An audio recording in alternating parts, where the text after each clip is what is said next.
കിച്ചണിലേക്ക് ഏവർക്കും സ്വാഗതം. ഞാൻ ഇന്നിവിടെ ഉണ്ടാക്കാൻ പോകുന്നത് പൂരിയും കിഴങ്ങ് മസാലയുമാണ്. ഇതിലേക്ക് ആവശ്യമായ സാധനങ്ങൾ എന്തെന്നും ഇതെങ്ങനെയാണ് ഉണ്ടാക്കുന്നതെന്നും നോക്കാം.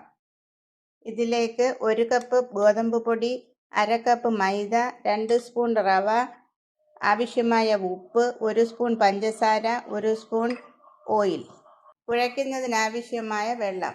ഈ പൊടികളെല്ലാം ഒരു ബൗളിലിട്ട് അതിലേക്ക് പഞ്ചസാരയും ഉപ്പും എണ്ണയും ഒഴിച്ച് നല്ലതുപോലെ മിക്സ് ചെയ്ത് വെള്ളം ഉപയോഗിച്ച് കുഴച്ചെടുക്കാം.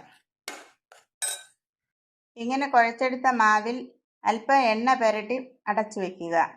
വെച്ച മാവ് ഇതുപോലെ ചെറിയ ബാളുകളാക്കി ഇത് ചപ്പാത്തി പ്രസ്സിൽ വെച്ച് ചൂടായ എണ്ണയിലേക്കിട്ട് പൊരിച്ചെടുക്കാം.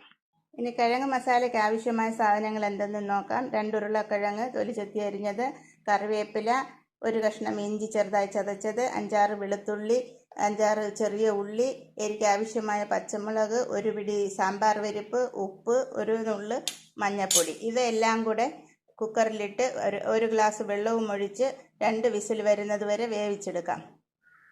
എല്ലാം ഇതുപോലെ പൊള്ളിച്ച് വരുന്നത് പോലെ പൊരിച്ചെടുക്കാം. പിന്നെ ഉടച്ചെടുത്ത കിഴങ്ങിലേക്ക് കടുക് താളിച്ചൊഴിച്ച് മിക്സ് ചെയ്തെടുക്കാം. സ്വാദിഷ്ടമായ പൂരി മസാല തയ്യാർ. എൻ്റെ ഈ പൂരി മസാല ഇഷ്ടമായെങ്കിൽ ലൈക്ക് ചെയ്യുക, ഷെയർ ചെയ്യുക, സബ്സ്ക്രൈബ് ചെയ്യുക. Thank you.